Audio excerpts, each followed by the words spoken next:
Om Swastiastu.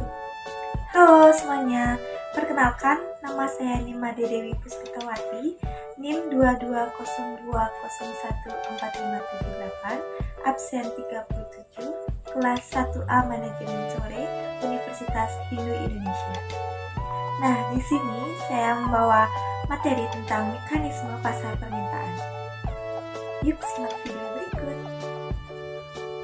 Pokok-pokok pembahasan yang pertama ada penentuan permintaan, yang kedua hukum permintaan, yang ketiga kurva permintaan, yang keempat fungsi permintaan, yang kelima permintaan perseorangan dan permintaan pasar, yang keenam pergerakan sepanjang kurva permintaan dan pergeseran kurva permintaan.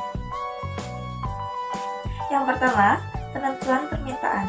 Permintaan seseorang atau sekelompok masyarakat terhadap suatu barang ditentukan oleh banyak faktor.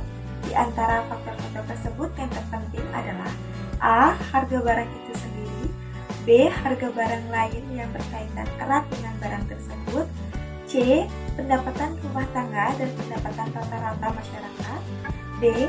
Corak distribusi pendapatan dalam masyarakat, E. Cita rasa masyarakat, F. Jumlah penduduk, dan G. Ramalan mengenai keadaan di masa yang akan datang. Penjelasan yang kedua yaitu hukum permintaan. Apa sih hukum permintaan itu? Jadi, di sini saya akan menjelaskan permintaan terlebih dahulu. Permintaan adalah suatu proses dalam meminta sesuatu atau sejumlah barang yang dibeli atau diminta pada suatu harga dan waktu tertentu. Hukum permintaan adalah hukum yang menjelaskan tentang adanya hubungan yang bersifat negatif antara tingkat harga dengan jumlah barang yang diminta. Apabila harga naik, maka jumlah barang yang diminta itu sedikit. Apabila harga rendah, maka jumlah barang yang diminta itu meningkat.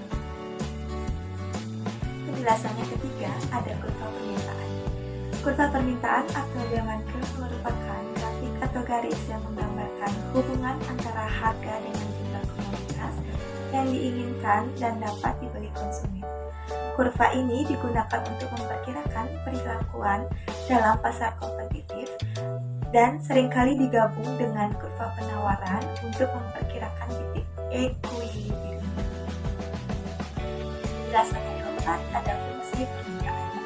Fungsi permintaan adalah suatu fungsi yang menunjukkan hubungan antara kuantitas barang atau jasa yang diminta oleh konsumen dengan harga barang atau jasa tersebut.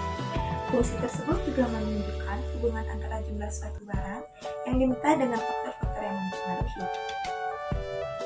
Yang kelima, ada permintaan perseorangan dan permintaan pasar. Permintaan perseorangan adalah permintaan sejumlah barang dan jasa pada waktu dan tingkat harga tertentu. Dan permintaan pasar adalah permintaan terhadap suatu barang di pasar pada waktu dan harga tertentu yang dilakukan oleh sekelompok konsumen. Dan yang terakhir, keenam, pergerakan dan pergeseran kurva permintaan. Yang menyebabkan adanya pergerakan di sepanjang kurva permintaan adalah karena perubahan harga produk yang bersangkutan. Pergerakan ini sejalan dengan hukum permintaan, yaitu ketika harga barang naik, maka jumlah permintaan akan turun, sehingga titik pada kurva permintaan akan bergeser atau bergerak ke kiri. Selain pergerakan, kurva permintaan juga bisa mengalami pergeseran, baik ke kanan maupun ke kiri.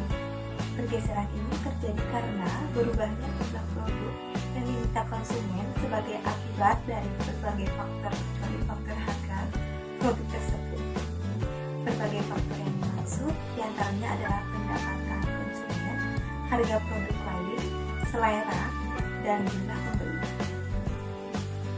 Sekian video dan materi yang saya sampaikan. Saya tutup dengan Parama Santi.